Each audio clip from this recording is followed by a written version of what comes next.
All right, good morning everybody. Hey, it's Jason and we're about to get started. So let's kick off the stream today. I think we got it working. What's going on everybody? Hey, it's Jason and today we've got a sweet build going on. We're going to build a Panzer fight stick with some custom printed plexiglass artwork. And let's see what else. We're going to do a custom auto DIY lever using some Starion switches and just kind of a full ground up build. And it's all going to go in a Panzer fight stick black case. But we're going to also add one of the new R.M.A.F devices to the build. It's the Remap Auto-Fire setup that lets you dynamically remap all your buttons on the fly and change kind of the order and where they're located, have duplicates of buttons, etc. And then it also lets you put some auto-fire rates to each button too. So maybe you're playing a shmup and you want to have fire be, super fast, and then you want your bombs to be, less fast. It gives you a lot of flexibility. So we're going to go ahead and do that all today. But first, we're going to give a quick shout out to the Black Lives Matter donation raffle that we've got going on. Remember, we're going to be giving away 2 Panzer fight sticks that were designed by Purple Grimace Designs on July 4th. And all the proceeds from the raffle go straight to both Campaign Zero and the Black Lives Matter movement directly. So right now, I think we're at about $2,500. And I can't be more proud of how well this is going. I'd like to see that go higher, obviously, so if you have the ability to donate, I would greatly appreciate it, and so would Purple Grimace Designs. And then if you can't donate, please go ahead and share it on Twitter, just to help spread the word, because the FGC's been doing a lot of really good stuff lately for raising funds for these causes to both stop police brutality and to raise awareness. And, unfortunately, over the last couple of weeks, we've seen, some very horrific things happen to Black Americans in our country. And, there's no signs of it slowing down. And that kind of sucks. So I think we all just need to step up and do whatever we can. And this is the one way that I can do it from all the way over here in Japan. So, without further ado, let's get into the build and switch to the other camera. Okay, so here we go. We are off to the races. Let's go ahead and zoom this in a little bit here. And you'll see I've got a collection of parts here. Bubbles, Ohio gozaimasu. Most of which are just kind of in pieces. We have our auto DIY lever body here, our our FD rounded gate. We've got these 4 Starion switches, and I'll talk more about those in a minute. We have the plate, if you will, our V5 pivot, a stock Sanwa spring, the top hat, the clip. I've got one of my black aluminum shaft cover inspired shafts here, and then the, whoops, I don't know why I have 2 of those, required hardware to mount everything, and a collection of oversized actuators. And then last but not least, we also have some Shin-Etsu grease that's required to lube everything up nicely. So, you might be asking yourself, why are we using these Starion switches? Well, these Starion switches are the same switches that are used in the Sam Duxa Ben Ellis lever, except the difference is these don't have the long actuating arm, they've just got the standard plunger. These are available on the site, so if you want to build a kind of a very customized Sanwa lever, we have these. We also have these are the 83s. We also have the 63s, which are a little bit easier actuation. These got a little bit of stiffer actuation. So a whole bunch of stuff you can use to really customize this auto build. That's the great thing about this is you can use any of these D-style switches and just really customize the whole feel of the lever. It's really incredible. So that's what we're going to do today. And I chose to go with a little bit stiffer actuation because I just wanted to. I want to see what it's going to be all about. So there we go. Okay, so first things we're going to do is we're going to kind of push all this stuff off to the side and build this thing up. So first thing, we're going to grab our body here, grab all the hardware out, like so. And let's go ahead and just install the nuts into the body of the Auto DIY and just kind of push that down like that, hold them in place. They fit pretty well. There's a nice friction fit, if you will, in there, so that'll hold the nuts in place while we install the plate. Alright, cool. And hopefully nothing falls out. Alright, we'll flip that over and we're going to go ahead and line up our plate here, like so. And then we'll just go ahead and feed the, let me get this actually centered on camera. I made this mat so I knew exactly where center was, and I still end up biasing towards myself when I build. I apologize. Alright. So we're going to go ahead and get that in there, and you can feel it starting to tighten up. Oops. And we're not going to tighten each screw down right away. We're going to get them all started, and then we are going to tighten them all down at the end. Oh, there we go. Speaking of the man of the hour, R.M.A.F, welcome to the chat. Ladies and gentlemen, he is the one who designed the R.M.A.F. I apologize there.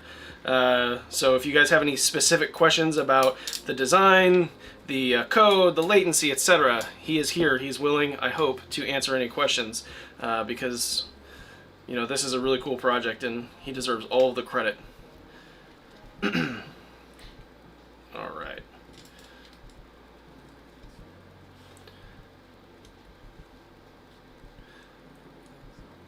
And once we get to the end of the build, you guys will see exactly how easy it is to install one of these R.M.A.F devices in a Panzer fight stick, but it's also very easy to install in anything that has an easy mod pending enough room and clearance above the brookboard, or even custom or stock builds for that matter. So I have a device that I will show off hopefully at the end of this, where it'll make installing in a stock case very easy. If you're not using a brookboard, because you know, I recognize that not everybody has a brookboard in their fight stick, but a lot of people may want to use this amazing device in their build, so there you go. Okay, so we've got that installed, so we're good to go there. So nice mounting plate, and one thing I'll note about this mounting plate is it's got enough holes to mount in anything that's designed for Sanwa, Samitsu, or even the Korean levers. That's what these holes are here for as well. So lots of mounting options here. You know, rotate it, do whatever you want, but there you go. So that's that. All right, next thing, I just realized I didn't put the pivot in, so I have to take this apart. I got so excited bolting this thing up, I forgot to follow the directions. So don't be like me, don't make the mistake. You gotta put the pivot in first, people. That's a little embarrassing, actually. This is also why a lot of times I will have much of this already pre-staged before I go live on camera, so that you guys don't see the rookie mistakes that I make. It's easy. It is only 8:45 in the morning here in Japan, although I have been up since 5 because my dog decided she really wanted to go outside. Alright, so let's do this the right way now. Alright, we'll put the pivot in first, like that. Alright, good. Then we'll install the plate, because this is what holds everything together. That was such a rookie move. Alright, there we go. And now we'll go ahead and tighten everything down. Goodness. So embarrassing.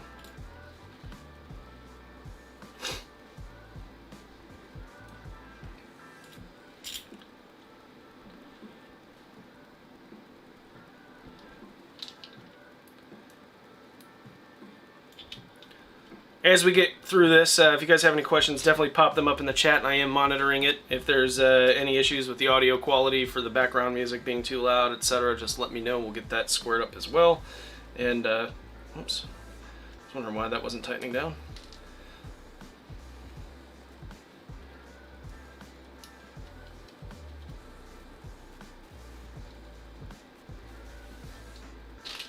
There we go.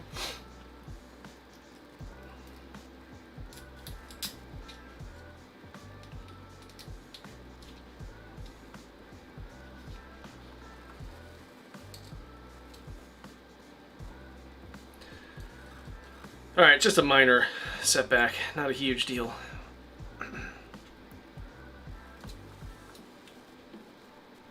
Alright, cool. That's done. Alright, now the next thing we're going to do is we're going to go ahead and install these Starion switches. Now you'll notice here on the body there are these little nubbins, if you will. These are going to be what hold all the switches in place. So what you want to do is you always want to align the plunger towards the middle, because that's where the actuators are, and you just kind of fit them down like that. and easy day.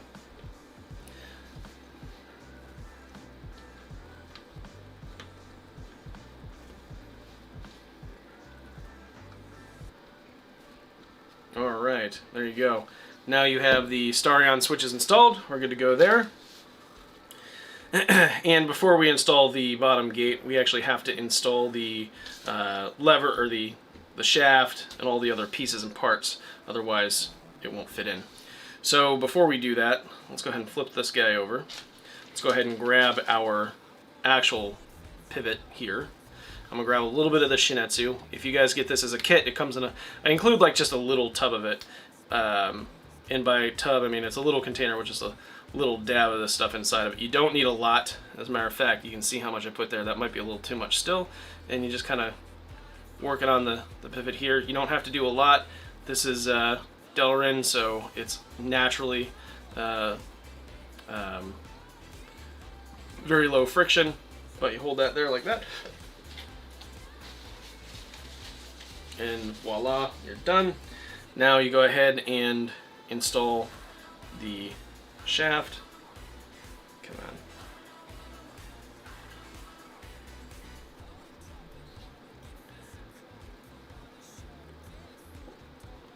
on. There we go, like so.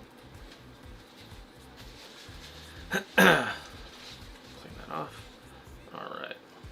So when I got the shaft installed like so, go ahead and install this little top hat. Auto recommends you put just a little bit of Shinetsu up here, like so.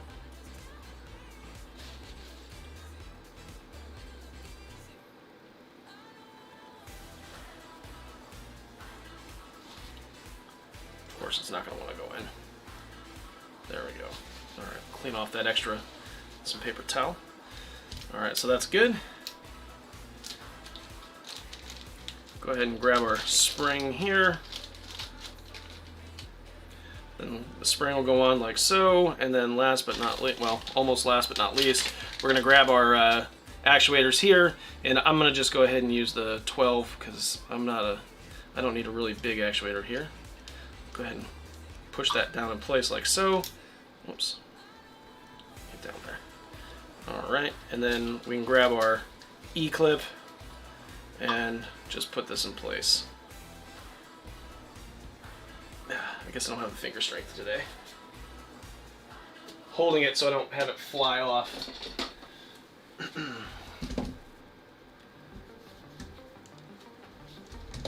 No, I will not be offering gamer finger buttons. There we go. Alright, good. So now we have that installed. And there's a reason. I've reached out to them multiple times to try and carry gamer fingers, and they won't respond to my Twitter or emails. Alright, so there you go. You can hear that super nice, clicky. It's awesome. Alright, so let's go ahead and then install the gate like this. And you can see that the little nubbins on the gates line up to the little holes on the switches, and that's what holds everything together. And now we got a really, this is actually a very nice feeling, clicky lever. So that's cool. Alright. Boom. So that's what the lever we're going to use is. So now that we've got that over, I know that was a little bit of a long process, I apologize. It will not take this long to install by yourself, but you know, I got to talk to you guys as we go, and that takes away my attention, so. Alright, let's clean this up, and we're going to set this aside, because at the end, this build is going to be for sale on my website. I just got to take some pictures of it and get it up, and I want to make sure I include all that in there as a part of the build. Alright, so now on to the meat and the potatoes of said build. Here's what we're going to do. We are going to use these Samduxa Mechanical. These got Cherry MX silver switches in it. These are black and gray, the dark high variant, for our action buttons. And this is going to make sense towards the end, I promise. And what I'm doing now is I'm just going ahead and removing the nuts. This is going to make it easier to install later.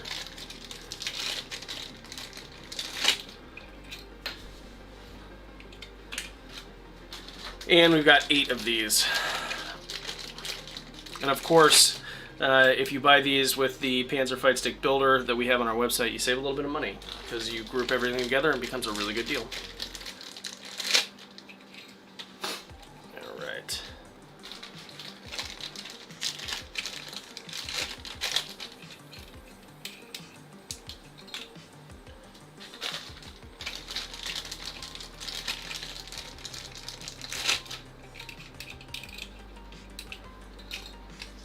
Cool.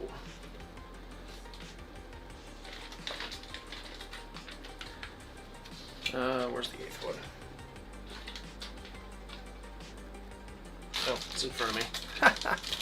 Okay, so there we go. Now we got these all done. And again, this is all just kind of prep work. Not really part of the build and probably not super interesting, but you know, it's all important. So now on the front, we are going to just, normally I wouldn't use Samduxa buttons on the front because they're just aux. You don't really need super expensive mechanical buttons for the front, but just to kind of keep everything looking very similar throughout the front, top, and whatnot, I'm going to use them. And I had a bunch of extras because I recently got a shipment of them from Samduxa. So we're going to use them on the front. Why not?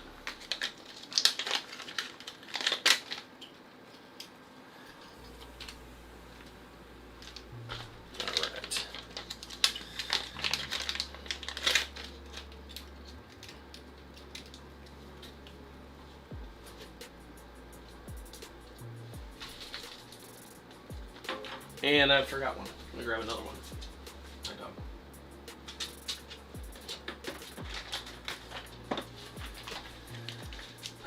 Okay, finally. And the 6th 24mm button. Awesome. Alright, so we'll get this all set up over here and have that out of the way.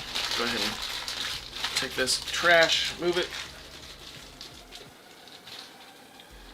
Alright, so next thing we'll do is we're going to go ahead and start prepping the case for the build. So, like I said, we are going to use a black Panzer Fight Stick case here. Let's zoom out some more. There we go. And let me see if I can fix some lighting. Just turn the overhead light on a little bit to help give a little bit more shine down here. It's I don't know, someone must have bumped something on my camera. It happens.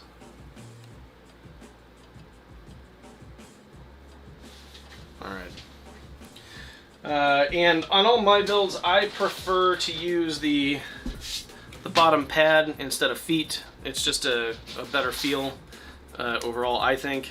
So, we did have these custom made. They've got pressure sensitive adhesive on the back, so the adhesion only gets stronger over time as you use it and it's the weight of the case is sitting down on it. So we're gonna go ahead and get this lined up, and then that looks pretty good. Push that down and we'll be good to go. All right.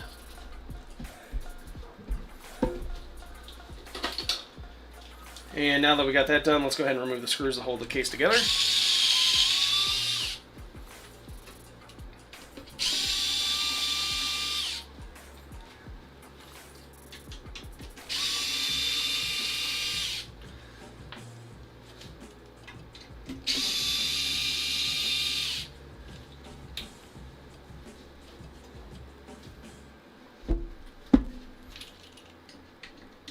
One of the best decisions I ever made was to buy this electric screwdriver.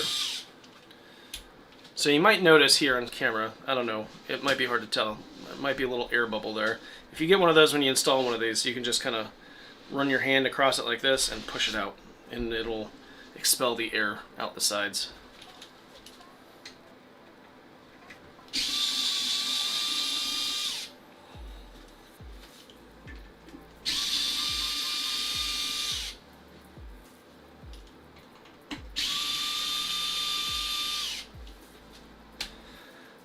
Okay, that looks pretty good. Let's go ahead and separate the two halves.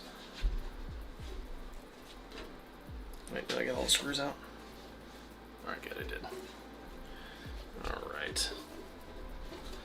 It's a little, temperature in my house is crazy right now.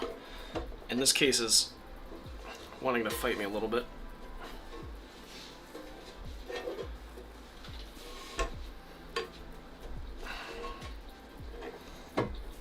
Usually when it gets really hot and really cold in the house, something like this will happen.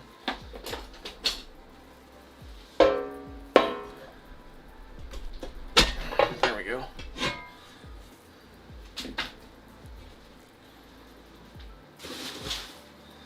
Alright, now we'll flip this over, and now we can worry about installing the insides, the fun part, right? Because that's what you guys really care about. All this other stuff, it's like, whatever, just get me to the R.M.A.F install. Killing me, man. Alright, so we'll go ahead and get our universal lever mount bolted up there. And where's all my hardware?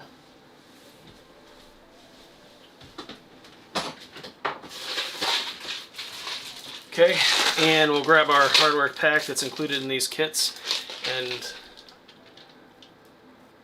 let's see.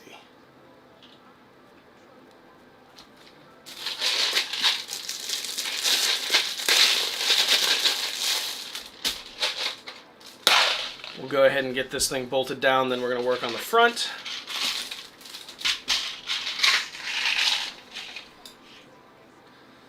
Unfortunately, I learned early on when I got these kits made, my fingers are a little bit too big to be able to get in there and grab things.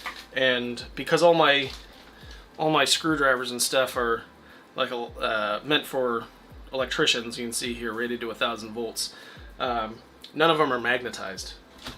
So it doesn't really help. Alright, so what I'm doing now is just I'm going to put the flat washers on here.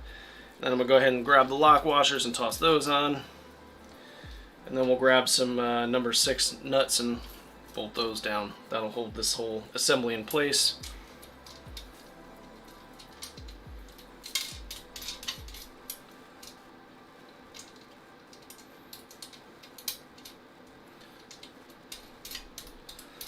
Alright. So, big news out in video gaming world. Obviously, with the this week, PlayStation 5 launched. I'm pretty excited about it. What are you guys thinking about it?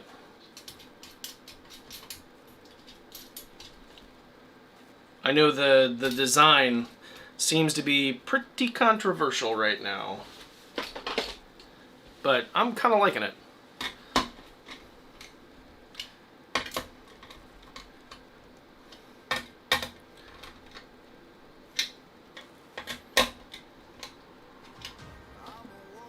Oh, that didn't work. Trying to adjust the exposure here on the camera using the lights so it's not so blown out, but I think I'm just gonna have to come off stream at some point and mess with the settings and square it up. Alright, so that should be held in nice and tight. Thanks, yeah, I actually have all the parts to build a Panzer Fight Stick M, but I just, you know, there's so much stuff going on that I just haven't had a chance to sit down and actually do it. I'm always focused on trying to get other projects and stuff done.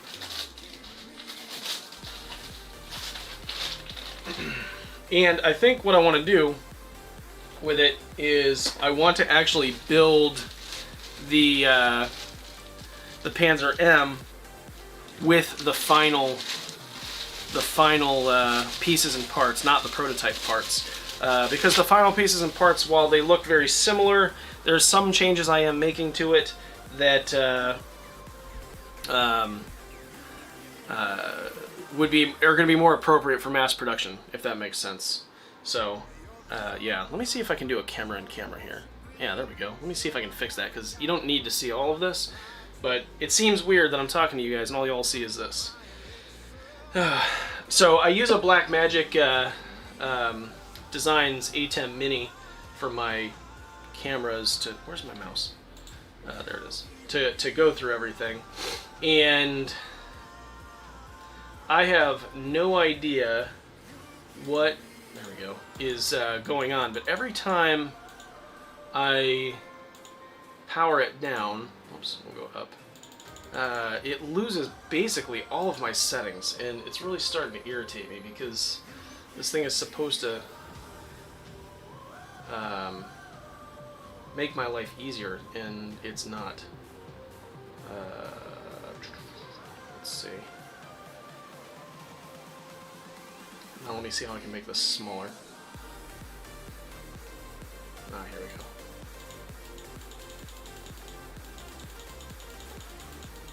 Hey, look at that. Much better.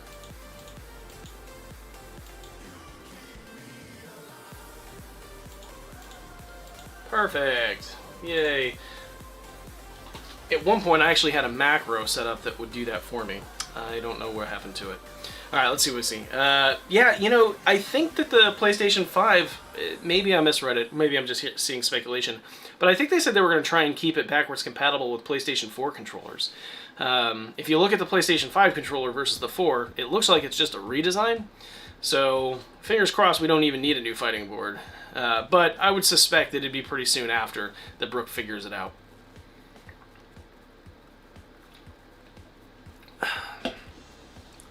I'm also a big fan of the PlayStation 5's design. It's funky enough that I'm like, yeah, I can get behind that. And I have seen a lot of people say, oh my god, it looks like a router. I guess because I've been using a pfSense router for so long that I kind of forgot what normal routers look like. I don't know. But that wasn't my first thing. For some reason, I was thinking something like out of the game Portal. I don't know why. I've never even played that game. But that's kind of where my mind went when I saw it. And then it also kind of reminded me, I forget the game or where I saw it, but it's like the little bubble-headed robot that has like a little V shape. Maybe I did see it. It's a game. I don't know. Please let me know in the chat. It reminded me that it took design cues from that, actually, if I had to be honest. Oh, duh. All right. All right. So here we go. Now we're just going ahead and we're getting all our switches connected up here.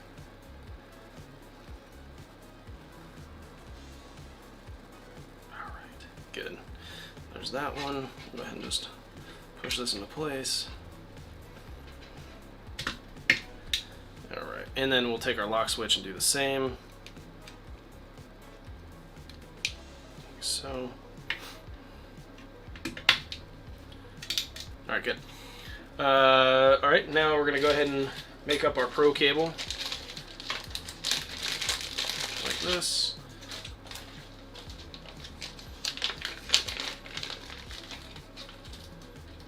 Slide this over a little bit.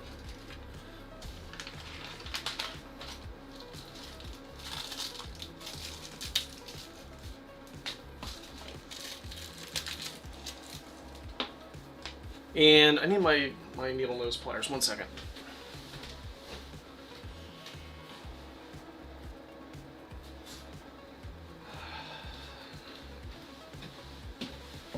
All right, there we go. Yeah, so I'm pretty excited.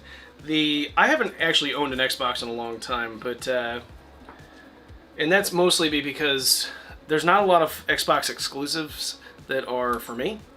And the last one they had that I was like, you know, I'm really pretty cool about it, or really kind of into it, was Fable, and then they quit making them. So, you know, that kind of was the last thing for me when it came to, you know, Xbox, that I was like, sweet. And then, you know, if I wanted to get into KI, I could play it on my PC. So that doesn't make a lot of sense, but I mean, that would make sense for me, but yeah, it's disappointing because I really enjoy those Fable games. And, you know, they had a couple like JRPG type things like Blue Dragon on Xbox 360 that I was into, that I played all the way through. I mean, that was years ago. I was living in Italy at the time, you know, trying my hand at, you know, my online successes with a online video game auction site called GameGavel.com, which I ended up selling to a dude because it just never really took off. And then he got into a lot of problems with some other stuff he was working on, so whatever. But I bought an Xbox One specifically to test all the Brook products on, and then, you know, I realized this is just taking up a lot of room in, oh wait, I gotta tighten that down, in my entertainment center, and I never use it, so maybe it's time to go away with it. And then what I ended up doing is one of the guys that I worked with at my Navy job, his kids were 14 or 15 and 17, I think, and they wanted to earn some extra cash. So I had actually hired them to come work at the shop and, you know, do basic stuff like cleaning and sorting things, whatnot. And one of them said that they were actually saving up to buy an Xbox One, and I said, oh, well, how about I just give you my Xbox One instead of paying you? And he was like, all right. So he earned an Xbox One for like a week and a half worth of work. All right. So what I'm doing right now is I'm just trying to get the plates lined up because I'm not very smart today, and I tightened them down without putting the screws in place to keep them aligned like this, like I should have to begin with. Alright. Cool. Now I can tighten it down properly. So when I tighten it down on the Pro cable, there's a flat spot on the outside, so you don't have to worry about damaging the threads. And then I just hold it with a pair of adjustable wrench, and I use my needle nose pliers. So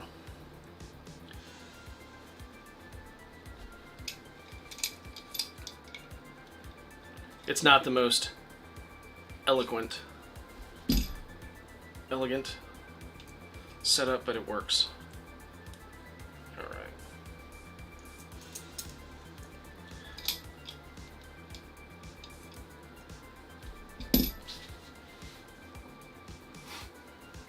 The old shirt polish. Look at that. Alright, that's good. Okay, now we'll go ahead and install the gasket here and get this whole thing set up. Yeah, so I see the comment in the chat from R.M.A.F about the digital only versus the non-digital.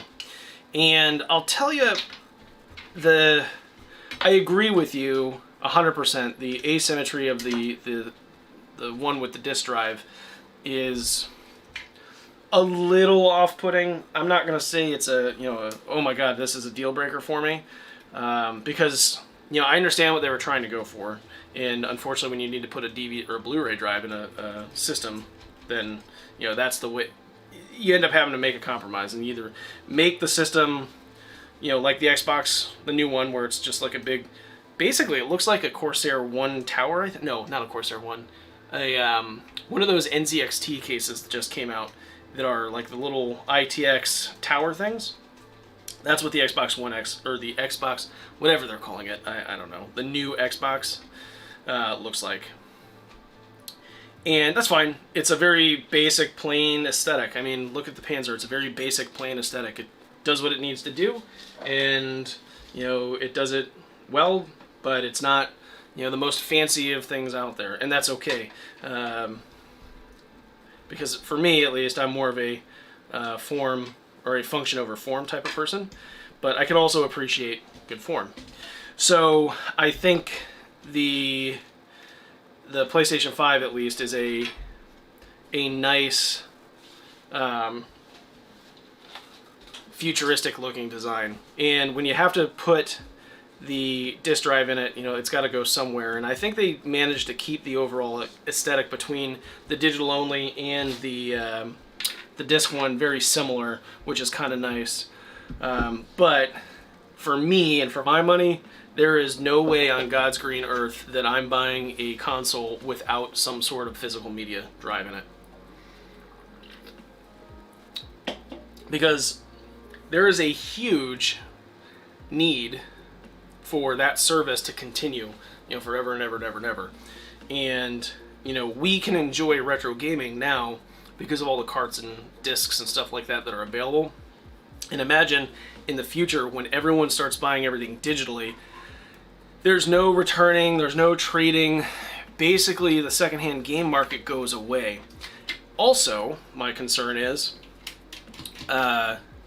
ownership. You know, if a studio decides they don't want to be exclusive to PlayStation or Xbox anymore, and whatever handshake that software needs to do to make sure you actually own it, you know, to prevent piracy comes into play. If they shut those servers down or they change their mind, you know, are you out $60 because now you only have that game digitally? I don't know. If you look at like some of the Nintendo Wii stuff, now I know Nintendo doesn't have a great track record with online support and you know, digital content, but there's like a lot of really good Wii games that only came out digitally. And I'm sorry you guys can't see this, I'm just screwing the front buttons in. You can't even get anymore.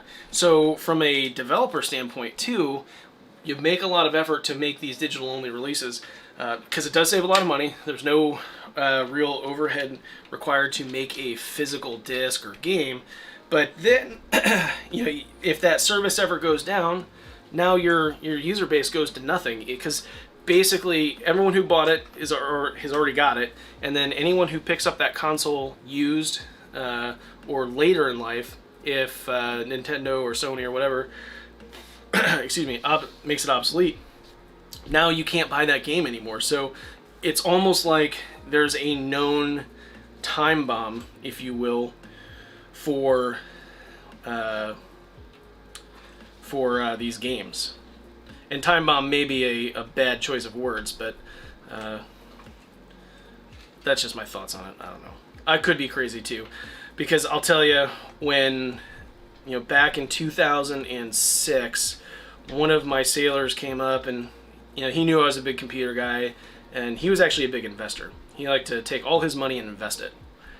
And so he asked me what I thought about like the idea of software being used over the internet.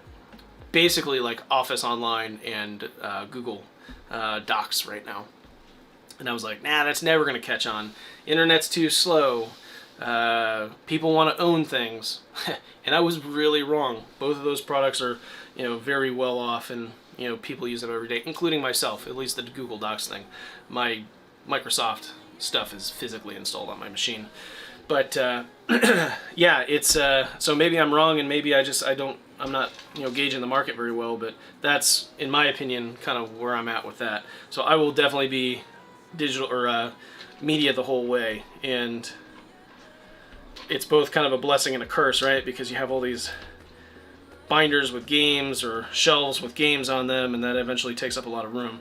But fortunately, I'm kind of at the end of my Navy career now, so I've got maybe one more move left, and after that, I don't have to worry about things getting lost when I move.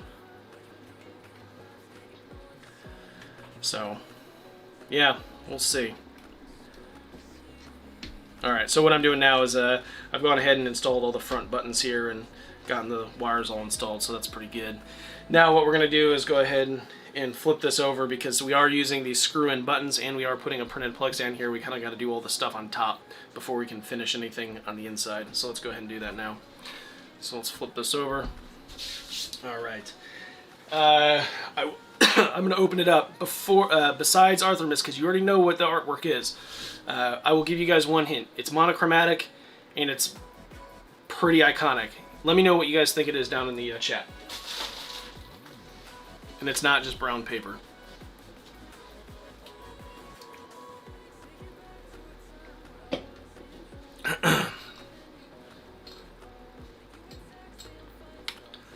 Alright.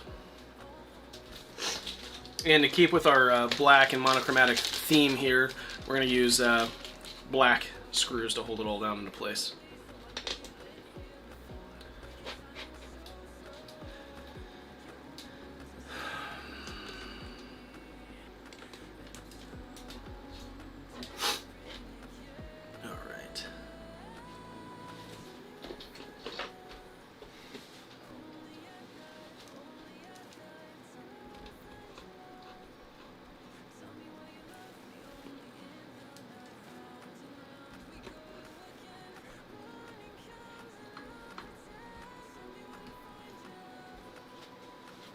So what I'm doing now is I'm just putting the screws in to hold the plexi.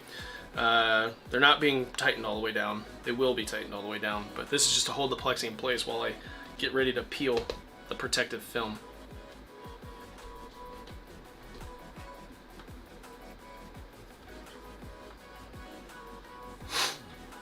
And Exo Day, I can't even pretend to even think to know how to say that. XOD, I agree with you. I'm getting the one with the drive because I like to have the physical media. I'm hoping that there's a way that when you have the physical media, it installs and you don't necessarily have to keep using it, you know, so you don't have to worry about scratching it, but that's where I'm at with it. Okay, so no guesses. Well, I guess we're just going to go straight in with the reveal. You guys probably wouldn't have gotten this anyway. Alright, so what I'm doing here is I'm just getting to the edge and gently, with my fingernail, trying to lift it up so I can peel the brown paper off. Maybe we'll give you a second set of guesses when I get a little bit peeled off. Here you go. We'll do that. What do you guys think? Any guesses now?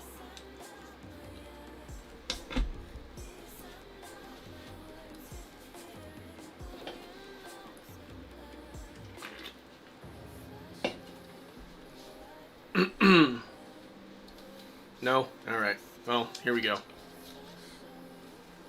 Alright, now that I actually have that peeled, I can get this kind of lined up like that. Make sure all our buttonholes and everything are lined up. And then I'll go ahead and tighten this down. And that's just going to help prevent the plexi from peeling up, or pulling up as I peel on the cover here. You guys should definitely know what it is now.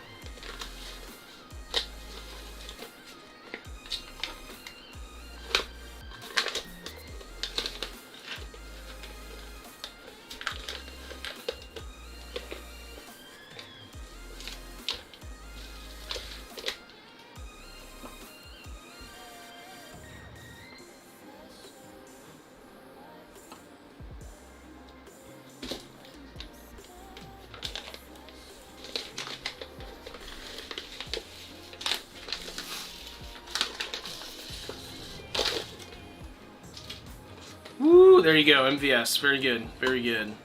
But this is not like every other MVS. This is black and gray. You know, normally the MVS is red, black, blue, white. But I wanted to do something a little bit different. I think I was able to accomplish it with this.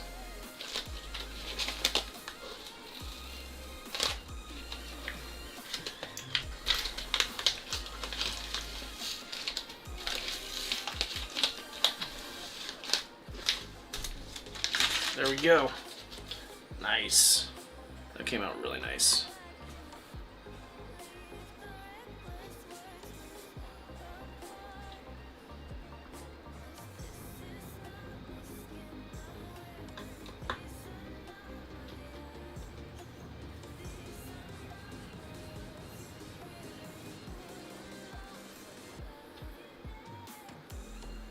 And the good thing is y'all can't see my fingerprints on it in the camera, so. Alright. Clean some of this dust off.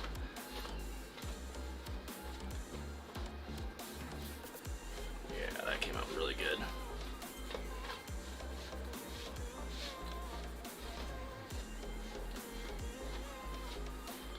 Yeah, I'm very happy with the way this came out.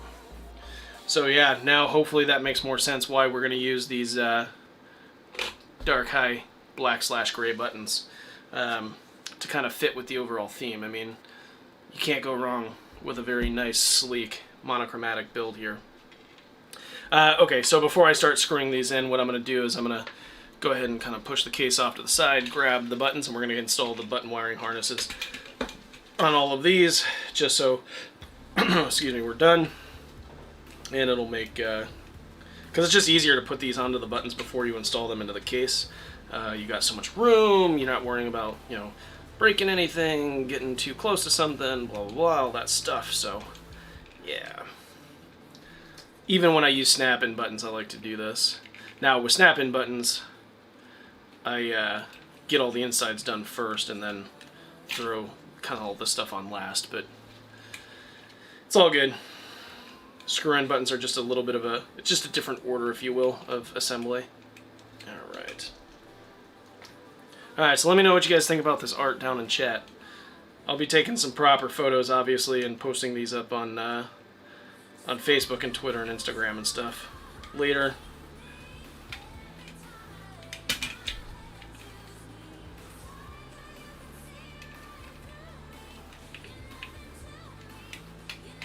And we're almost to the real show that you guys really want to see, and that's the installation of the R.M.A.F and testing of it, because that's really that's the star of this show today.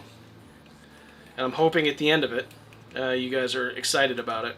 We have them on our website, jasonscustoms.com, available for sale. They are $29.95, I think, and worth every penny, especially if you like to play a bunch of different games and you don't want to really mess with a bunch of button settings inside and software and whatnot. Because I really think that one of the good things you could do is like...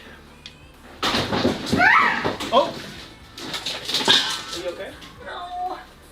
Fuck. Oh, what happened? Did you trip on the dog? Yeah. Oh. Where is she? Uh-oh. I apologize. My cat tried to murder my wife. Tommy!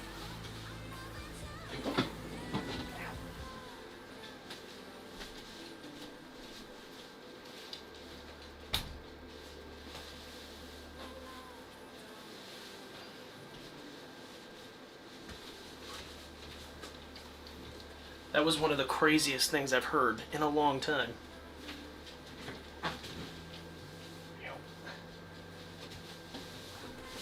Tony! Hi!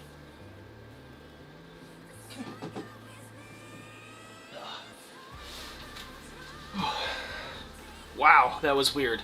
Okay, so let me explain what just happened. You see these doors back here, right? These are brown wood. My stairs, the lead upstairs, are the exact same color. And my cat, one of my cats, is also the exact same color. And she likes to sleep on the stairs. My wife was walking down the stairs, the cat was camouflaged. She put a foot down, cat freaked out, knocked her on her butt. My wife comes sliding down the stairs, cat goes running. That explains what hit my foot. And now I have like cat scratches on my foot. That's awesome. And now she's hiding underneath my toolbox because she has no idea what happened. My cat, not my wife. Hey, what are you doing, buddy? Come here.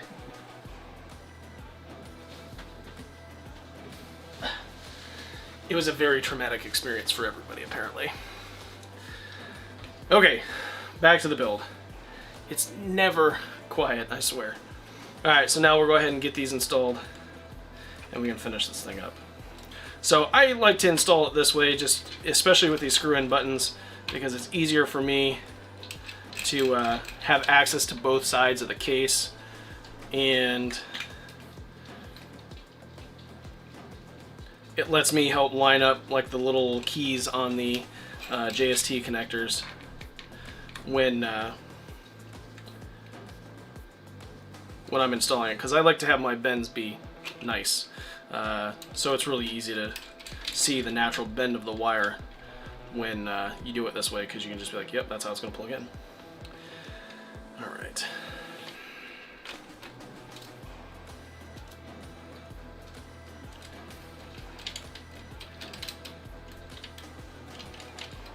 Alright, so as we're doing this, there has been a couple of updates with COVID-19 here in Japan. Generally the country is down and on a negative slope, so that's huge. And for the last 3 months, all I've really been able to do is go to the base and go to work on base and stop for gas or quick stops at a grocery store off base. this weekend they finally decided that the health risks are lower, and now military people can do things off base. So what happens? It rains all weekend. So I've done nothing except hang on around the house. It was very weird. And it's just like a fortuitous thing. Yep, you guys can go do things. And then it's rainy and gross. And even then, we're still kind of locked to just the peninsula we live on, so we can't even really go far. So I still can't go to Tokyo. I still can't go to Yokohama. You know, all the big cities that are within an hour of my house, I'm not allowed to go to. And technically, Yokosuka is considered a kind of a back small city, so it's weird. It's still challenging times. Hopefully everything back where you guys are starting to get back to normal, and the COVID cases are going down, and people are being smart about it. But I don't know. I haven't been tracking it that closely lately because it's just been super depressing. Okay, so there you go. Now we got the buttons all done there. Alright, so we'll go ahead and flip this back over, make sure we're not going to put anything sharp, because now that the plexi is exposed, you don't want to rake it across something and scratch it. So let's go ahead and get all of these wires kind of out of the way.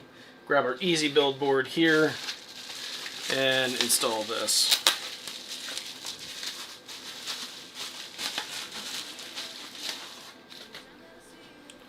Alright.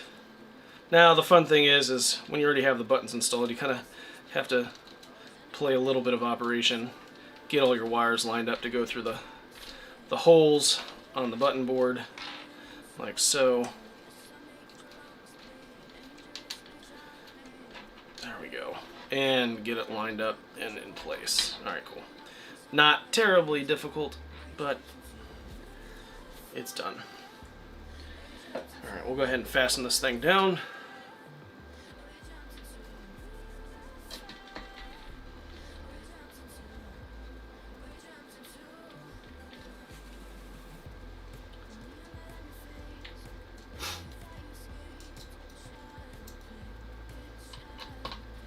And then we'll start making up all our wiring connections and get the inside cleaned up with some zip ties and whatnot.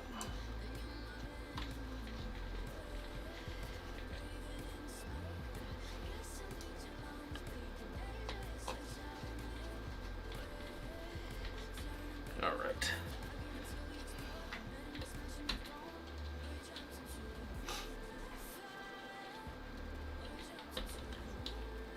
Hopefully now you guys can see why I put the button wiring pieces on before I install the buttons. You can see how getting in there might be difficult to get them connected up on those quick disconnects. Sanwa does have those new PP buttons that have a quick disconnect on the actual button side of the switch, and I've actually got some nice little harnesses made up if you ever want to go that route in your Panzer, because it makes it a heck of a lot easier to install. But obviously with these, that's not a these Sam Duxes, that's not an option. So we had done something similar with Paradise's OBS MXs with the Panzer II, but with the Sam Duxes coming out, and I don't know how many people are using the OBS MXs with the Panzer. That's why I didn't bring those, put those back for sale in the shop. Alright, I'm just kind of tucking wires a little bit underneath the easy build so it looks clean as I maneuver the connector in place here. That looks pretty good. Alright, now we'll take our lever selector switch and plug that in way over here. Get that like that. Then we're going to take this guy here, which is our touchpad L3 and R3, and move this over like this. And get that plugged in like that. And now I'm going to need some zip ties.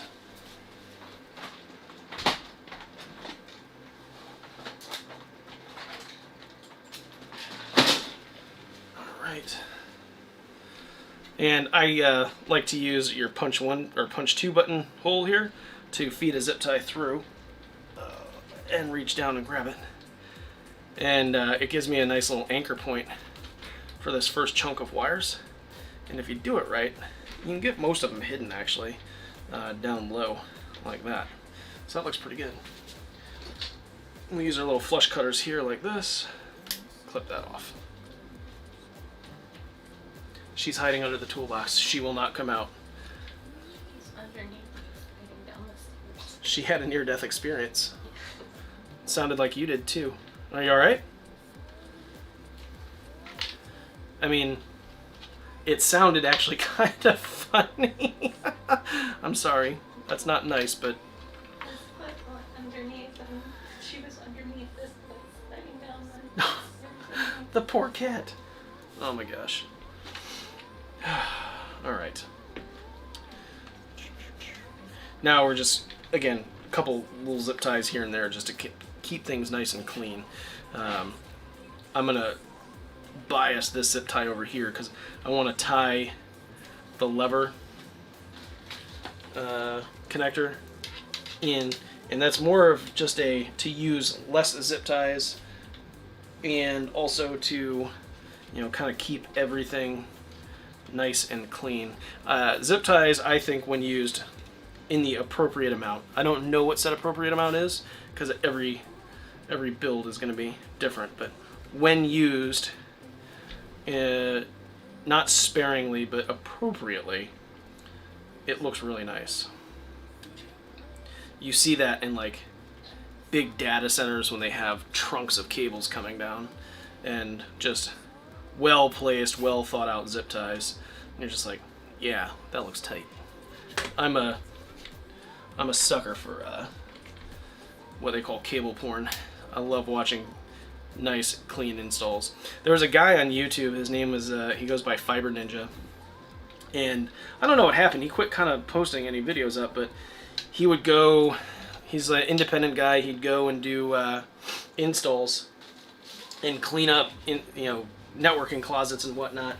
And it was just to me, it was very interesting to watch because I thought it was really cool. Okay, as usual, we are going to use the Brook Universal Fight Board in this build because, well, they're the best. Can't argue with that. Alright, so we'll get that lined up, and then we're not going to install it like that, and there's a reason. We are going to use these, we're going to use two of these, but first we're going to use two regular 440s.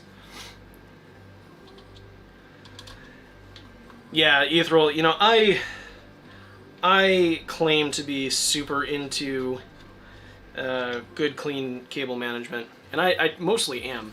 I have torn my office apart and put it back together since I've lived in Japan about 3 times, and each time the cables get a little bit better. But part of me always knows I'm going to have to tear this down in 6 months, 8 months, whatever. Is it clean enough that it's not going to bother me too much? Or is it so bad that I'm going to just go nuts and I'm going to have to fix it? That's one of the downsides of moving as much as I do, is you can never get to like that perfect amount of cable management because you're just going to have to take it down. So that's why my next house should be my last and we'll be good to go.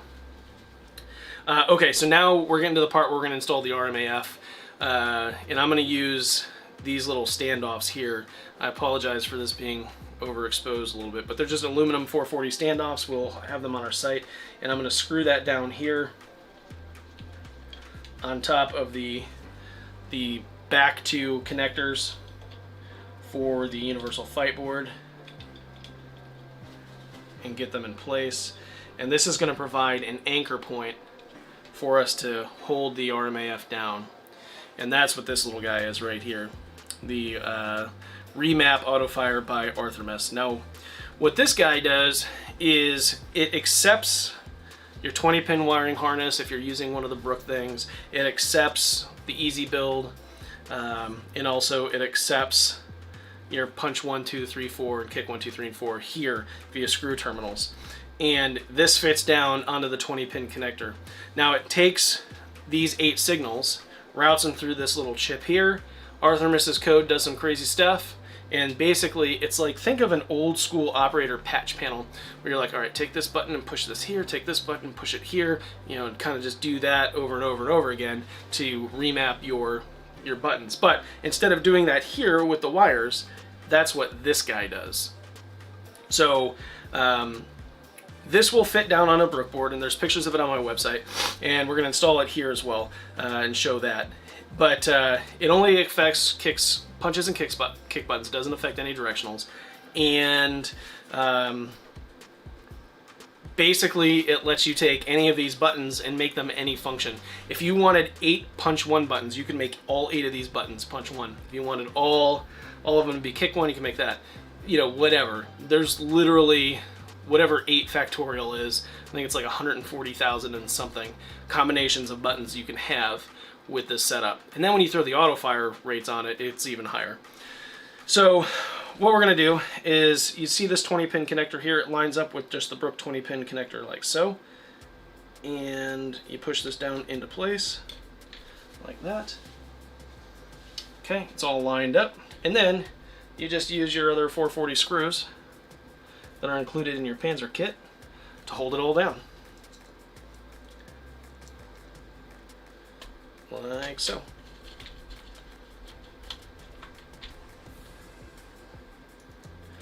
And now, just like that, you can remap and set your auto-fire rates for all of your 8 buttons. Now the other thing to note is each one of these, you can have up to 8 saved profiles, meaning you can have up to 8 different profiles to load. So say you have 8 different layouts, like you have a PC layout, you have a PlayStation 4 layout, you have your fighting game layout, your shmup layout, whatever. Boom, 8 different profiles. 8 buttons, 8 profiles. Also, there is this little white connector here. It's not very useful in a Panzer because I don't have an LED available on the outside for it, but you can plug an LED into that and get status updates on this board, meaning when you're in programming mode, when you're resetting, etc., it'll make little flashes and stuff. And I'll get those codes and I'll list those on the website if you want to be able to see it. But there's also an LED on the board that does the same thing. Okay, let's go ahead and finish getting this installed so we can actually power it up, show it off.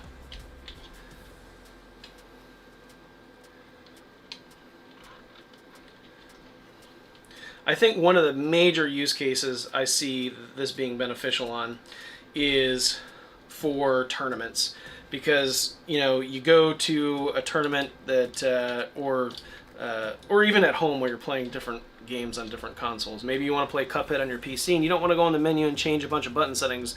You just plug it in and then you load up a profile and boom, it's already kind of moves your buttons around to match the Cuphead controls.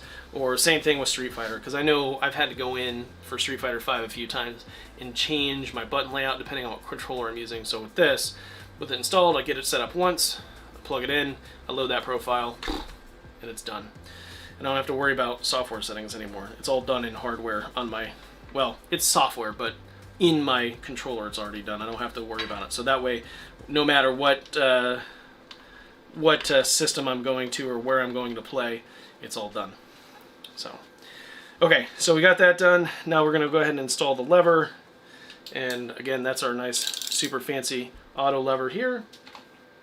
I am going to install a black bat top, a Sanwa black bat top on it. And that's going to just go with the rest of the color scheme. I'm going to drop it apparently. Make sure I didn't scratch it.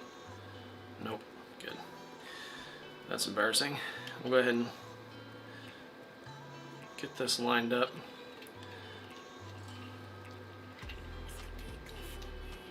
Thread it in.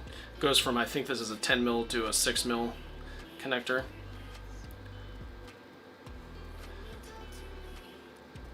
Alright.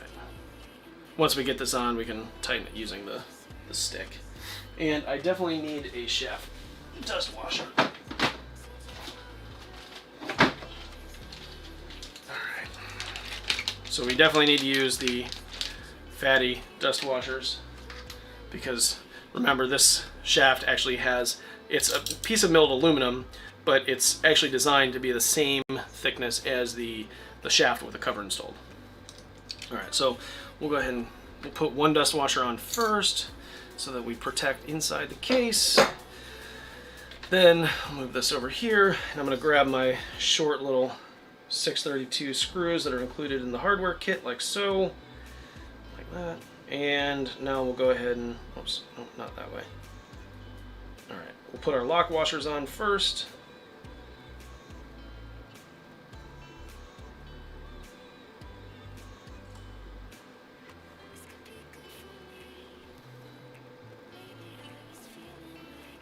I like to do this just because it's just easier to do it all at one time and have it ready to go. Alright. Good. And then we have to kind of balance this off the case a little bit. There we go. Alright.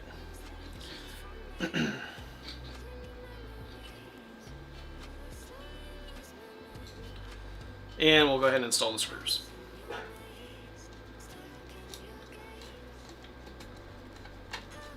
Now, if you're using one of the plates on a Panzer universal mount, you can actually have 8 points of tie down if you so chose to hold this in place, because it actually, I purposely had it set up to line up with all 8 mounting points on the universal lever mount, because it just made sense to, and since I knew the universal lever mount was designed to support all the different fight stick levers possible that I could think of at the time, rather. So if I really wanted to, I could actually add more. There's really no need, but now that I've got these in here, I'm going to loosen them up just a smidge so I can kind of get everything lined up and get the lever square in here. So with the plate, it makes it really easy because you can use these other 4 mounting areas to, if they're centered, then you know you're good to go.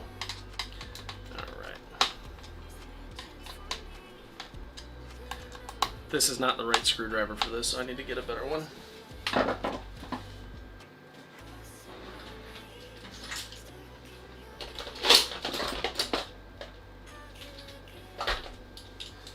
So we're going to use the most ridiculously long thing in the world to do this.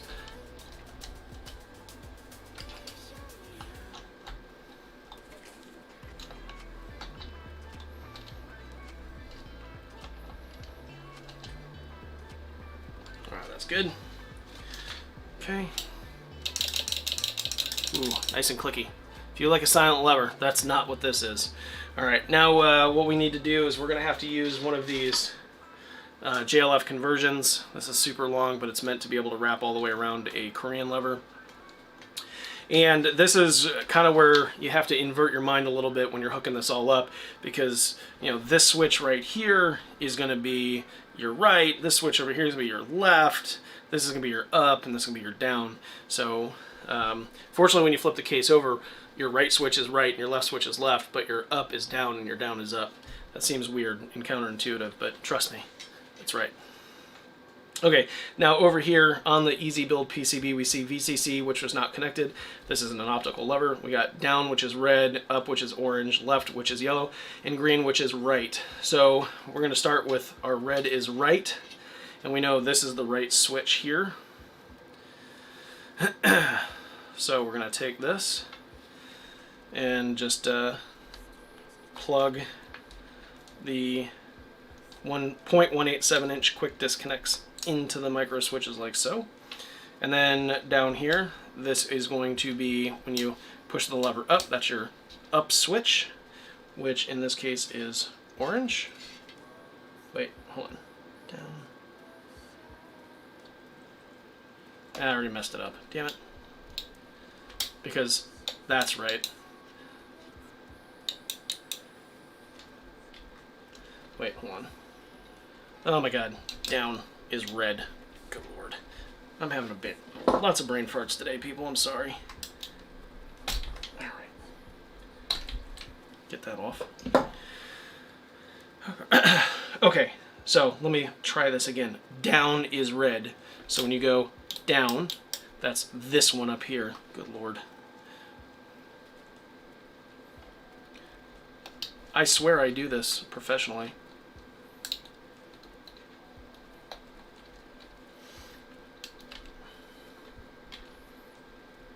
Yeah, right, there we go. Now, your right is green. That makes sense. I actually made and designed these wires to wrap around a certain way so that when you started, you just kind of worked around based on length. Seems so obvious to do it that way.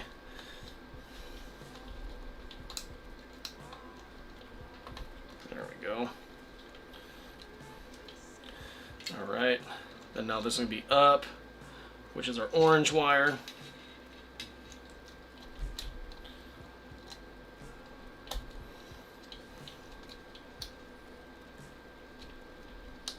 Okay. And then this yellow is going to be left, right? Yep, left, which is good to go here. And it doesn't matter which of these poles you put your left wire on, your black or your colored wire on, because at the end of the day, these, all you're really doing with these micro switches is making it make contact. That's it. All right, and then we can bring this around like this. I'm actually going to route it over like that. Plug this in, and then when you look, you know, orange, red to red, orange, orange, yellow, yellow, green, green, well, all that good stuff. And then we'll take this and kind of just slide it down under like that. All right, it's not too bad looking. It's weird, I know. All right, so there you go. Now that's done. We should have everything installed. Everything looks good. Let's go ahead and flip this bad boy around. Kind of get a feel for it. I think that looks pretty sweet. What do you guys think?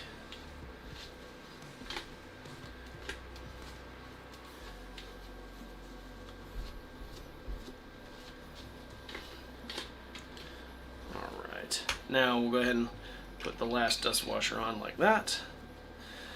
And then we'll grab our bat top and install it.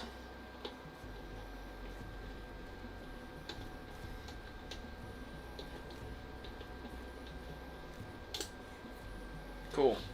Now I'll take my flathead screwdriver, flip this up on its side, and what I'm doing is I'm going to hold the shaft in place while I finish tightening down the bat top.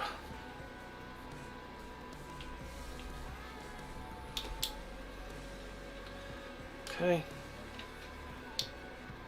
There we go. That looks like it's on there pretty good. And voila, just like that, we have a Panzer fight stick powered by Brook with Samduxa buttons, a custom auto DIY lever, and the coup de grace, the R.M.A.F. Remap Auto-Fire by R.M.A.F. So, there you go. That's what the outside looks like, that's what the front looks like, and that's what the inside looks like. Very clean, very tidy, and I can appreciate that. Okay, I did promise you guys something.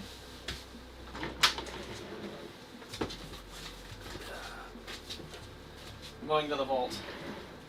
So, what happens if you don't have a Panzer fight stick to install this in, or a Brook board that you, or you're not installing this on a fight stick with a Brook board in it? Well, we didn't leave you a lot of options with just the R.M.A.F. And that's kind of by design. Because it really makes a lot of sense to install this right on a Brook board. It's super easy, plunks right in, and it's very simple to do. Because then you have your inputs, your outputs, and all that good stuff. Now, what I came up with is this little guy. And this is a helper board, if you will. Let me grab a R.M.A.F. I gotta open another one. So, let's see. Here's an R.M.A.F. and here's my little helper board. What you do is these two little guys squeeze together like this, and it sits on top. Now, what this does is the top row takes your punches and kicks in here, feeds them through the chip, and then sends them out through the 20-pin connector. And then down here, this would go to your stock board. So that's how you would be able to use this with your stock setups. You clip the wires kind of in between, you put them in here, only the signal wires, not the ground wires. Signal wires into here, and then it goes through the chip, down through this 20-pin, and then out here. And then you take the other part that goes to the PCB, and you plug them in here.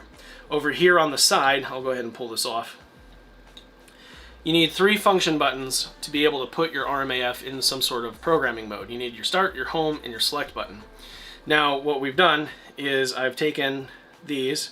Now you've got home, start, select, and I think a ground and a ground, and then home, start, and select. Because these don't actually go through the R.M.A.F., all they do is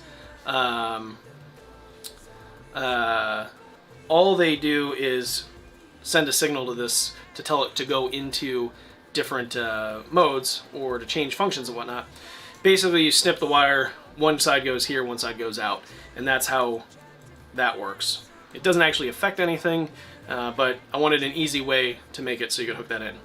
The other thing is you do need to power all of this, so we put this little 2-pin connector here, and it's the same connector that my SOCD cleaners use, so you can actually use the SOCD power wires that we offer on the website to plug this in, and it'll power both of these guys. And then, you know, one thing I wanted to do is put an LED on here so you know you're getting power to the board, and it's just a quick indicator, and it's going to help you to determine whether you got a good solder joint or not, because that's a lot of problems that people have with the SOCDs. They're like, hey, I'm not getting power. Check your power connections. And they do, and that's usually a bad solder joint. That's also why I put an LED on the new SOCD. So with this and this, now you can install this in any fight stick that doesn't have a universal fight board in it very easily, I think. And you can have all the benefits. You would want to use this with some spacers between the two. You can use the ones I offer on the website and just kind of flip them upside down. So use some 440 nuts here and here to hold it down, and a 440 screw on the bottom. And then you can use these here on the, let's see, a combination of the other holes to use sticky PCB feet to hold the whole assembly down in place in your fight stick so it doesn't move around, because you definitely don't want to short any of these connectors out. So in, out, home start select, home start and select, just kind of like a little pass-through setup, power, you're good to go. So yeah, that's how you can install that in a non-Panzer, non-Brook build. Very easy. And I will create a little kit on the website so you can kind of buy all that stuff together. Let me look in the chat. Let me see what kind of questions we have. Auto lever. Is it a K lever? No, this is a V5. No, V2. No, V5. It's a V5, the standard JLF one. I did use Starion switches in it, and I used a plate from my store to build it. So that's what that is.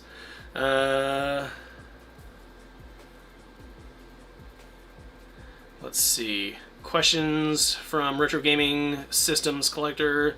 New easy PCB boards, pre-soldered, backwards compatible with the Brook Ultimate Fighting board. What Hori easy PCB? I don't know what you're talking about.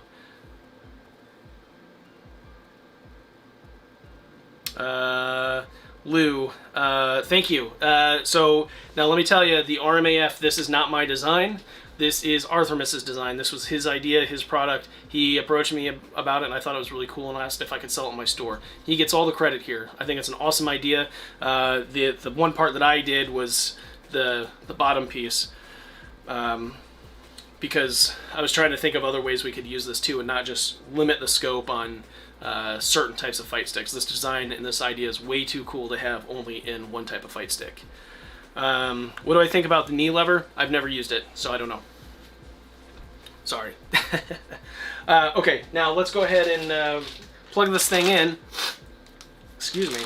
And verify everything works properly. And then we'll go ahead and show off the awesome functions of R.M.A.F. Alright, let's see here. Alright, we're gonna do joystick show. I need my mouse. I've lost it. Here we go. Alright, let's see. We need to do joystick show wherever I put that. Okay, we'll have that up. Let me minimize this. Close that. Alright, I'm gonna need... I'm getting some things opened here because I want to be able to show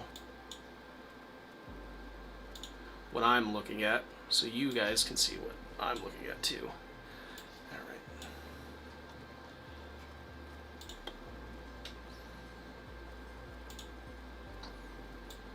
Okay, I think that's good. And let me take my stupid face off. Let me do camera and camera. Well, you still have my stupid face. Let me change to camera 2. There we go. Now you can see what I'm looking at. on my PC while you see everything going on down here.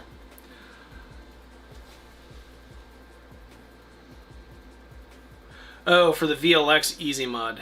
I don't know where you bought the VLX Easy Mod, because right now I think only Arcade Shock sells it, and they only sell it as a complete kit. Okay, let's go ahead and get the wire plugged in here. Yeah, right.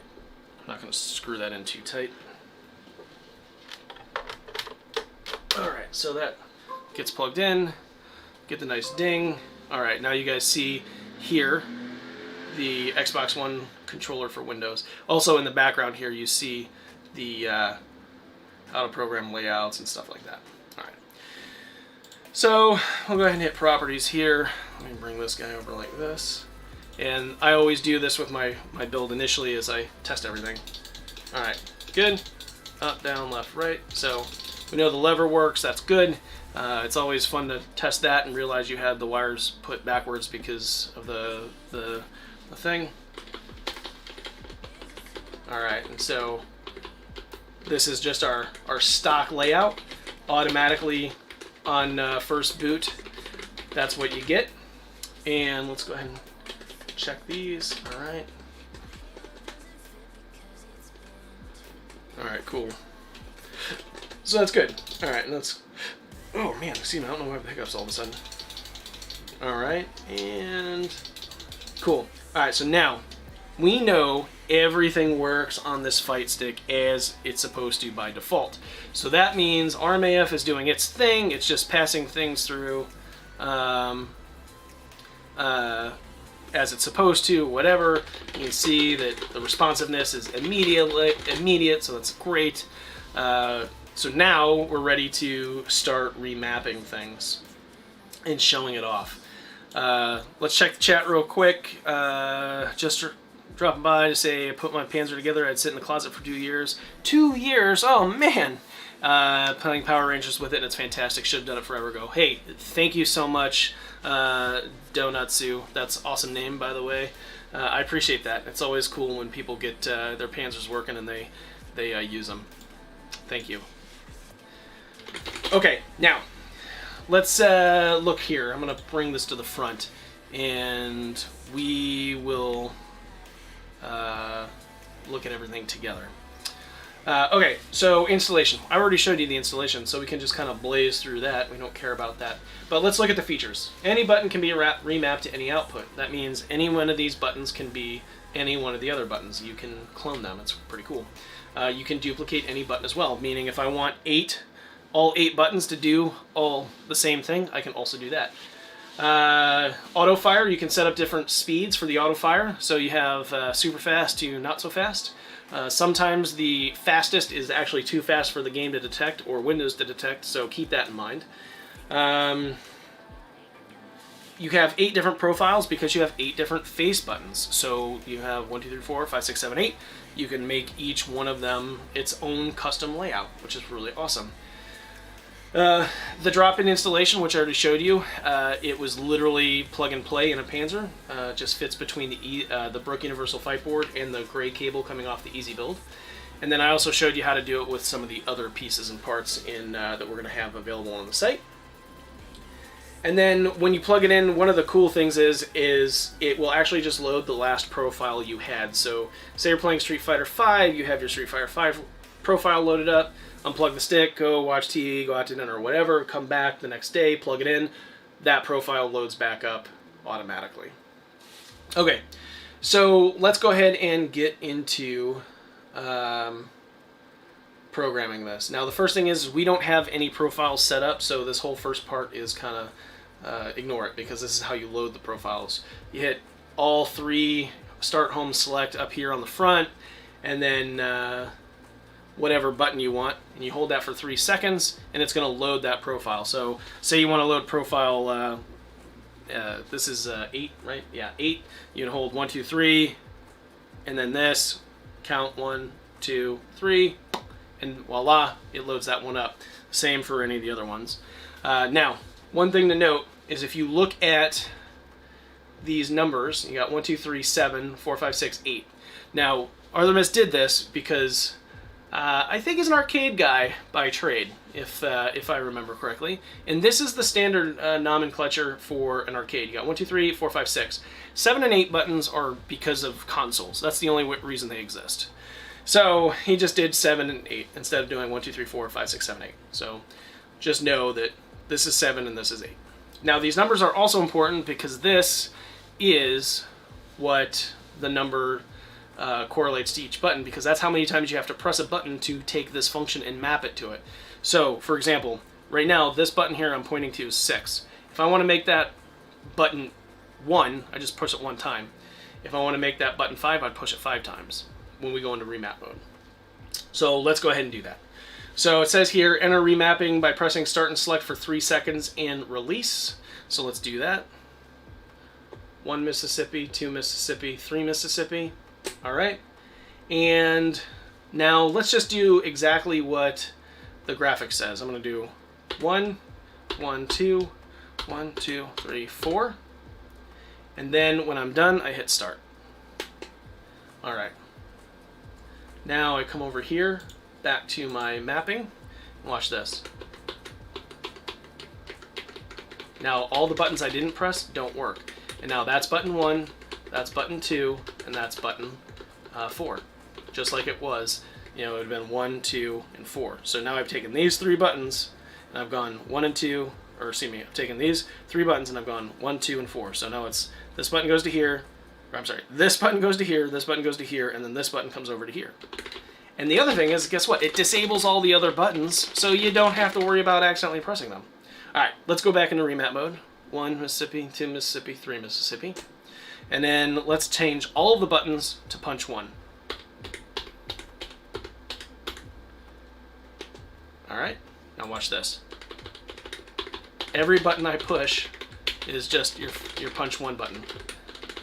So think about it. If you want to, maybe auto-fire is not allowed in a shmup tournament or whatever, but if you're doing this, guess what? That's almost like auto-fire because you can move your fingers kind of faster, right? So that's pretty sweet. Okay, now let's go ahead and default the profile back to whatever it is. What you do is you just hold start selecting home for 3 seconds and release. 2 Mississippi. Okay. And then you come back here. And now your profile is back to default. Alright, so that's how you would do that. Now let's talk about auto-fire. You see here you got 30 presses per second, 20, 15, 12, 7.5, and 6. Okay, so to set up auto-fire, you're actually going to press start and home for 3 seconds. So 1 Mississippi, 2 Mississippi, 3 Mississippi. All right. Now I'm going to change this to 15 frames per second. 1, 2, 3. I'm going to do this one to 6 frames per second. 1, 2, 3, 4, 5, 6. And I'm going to hit start. All right. Now, look at that. 20 presses per second. 6 presses per second. And the rest of these, nothing. So there you go. And as you push them down, you can see how the auto-fire is going. And then when it kind of stutters like that, that's when you can tell that it's going faster than your USB or your console can read it. So you may have to get a little, you do a little bit of trial and error for your particular games for some of your speeds. But really, I mean, that's crazy fast. That's awesome. All right, and then if we want to get rid of them, we just hold the 1, 2, 3. And you've now defaulted your layout back to normal. So there you go. That is the beauty of this thing. You can really do some crazy stuff and disable buttons by just not programming them, have a bunch of them set up to do the same thing, have just kind of, maybe you want your kicks on top and your punches on bottom for whatever reason, totally can do that.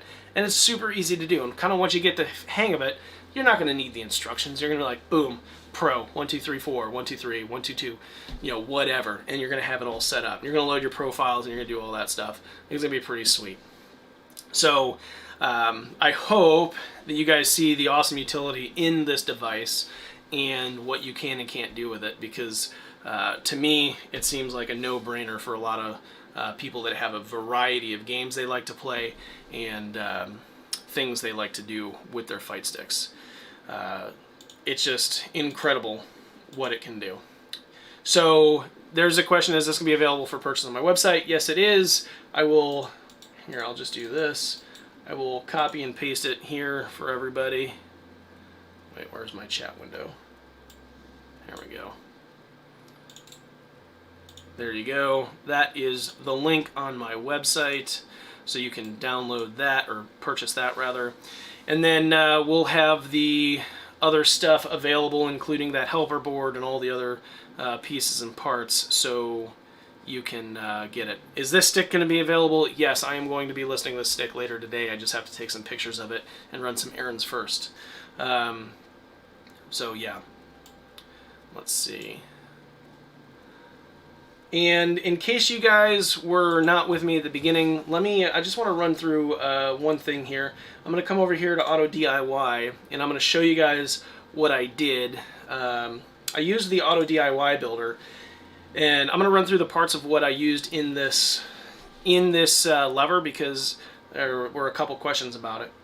I actually went with the V5 kit. I did a silky smooth kit. I ignored these. I added a plate, and then I used the Starion micro switches, the V16 FA83s. These are the exact same that are in the Samduxa Benellis lever, except they're lacking the arm. I added 4 of those. Then I added a stock spring, the stock hat, a E-clip here. Then in this case I chose a black shaft, which I'm apparently out of stock on. So we'll do that, we'll just add that. Then I used this. I used a black Sanwa bat top. And then I ended up having to use the dust washer kit anyway, because I needed the dust washers. And then that was it. I do need to add the conversion harness in it, but you can see, you know, those are all the parts that I used in the lever itself to build it out. And I think the final price is, yeah, okay, so it's like $56. If you have donor parts, obviously there's some of the stuff you don't need. Like if you have a JLF, you don't need the plate. If you just want to use the TPMA out of another stick, you can use that, whatever. Stock parts are fine, but like if you're starting from scratch, I think this ends up being a little bit cheaper than buying a new lever and this kit. So that's what I did there.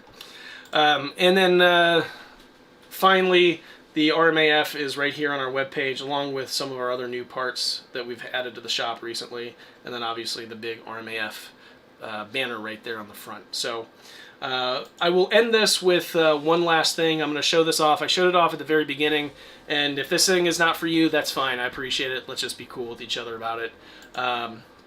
Purple Grimace Designs reached out, and he asked me to do a custom Panzer fight stick for the Black Lives Matter movement in the wake of a lot of the things that are going on in our country right now. And this was the design he came up with, this one as well as this one. So what we're doing is we're going to build 2 Panzer fight sticks. One is going to be a hitbox, one is going to be a 3-eye like the one we built today with this artwork on it, and it's going to have a Brook Universal fight board in it. So to try and help persuade people to make donations and stuff, we decided we're going to raffle them off. And on my website, you can buy these tickets. Right now, we've raised about $2,500, which is fantastic.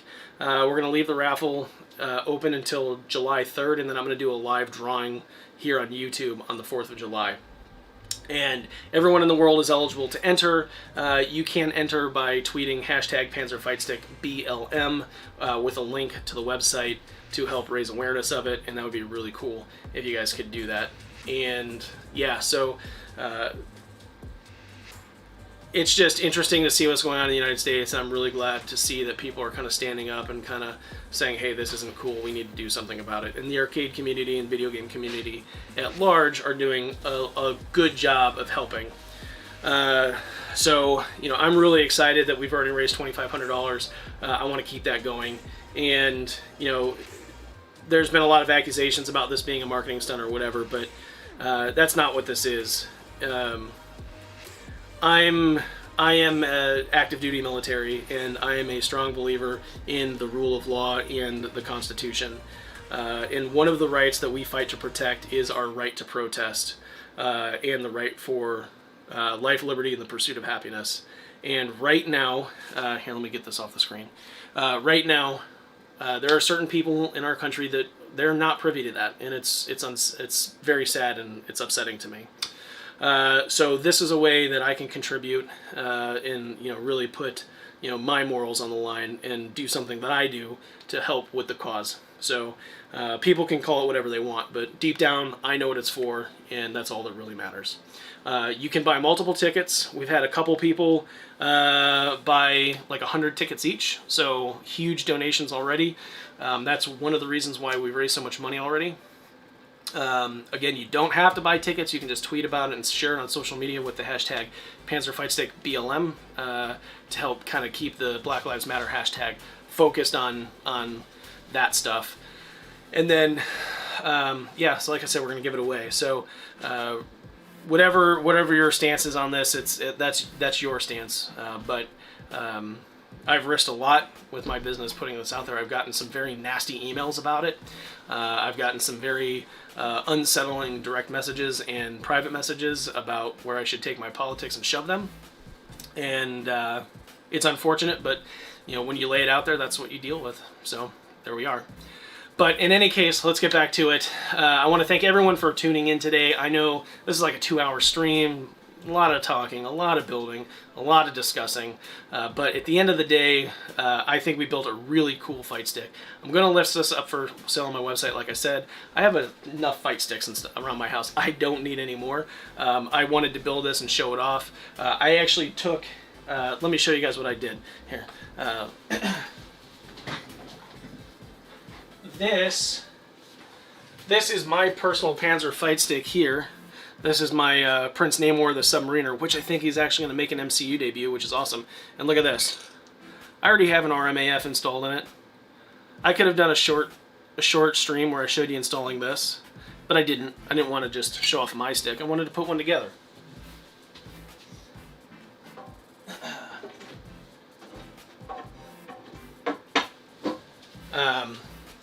So yeah.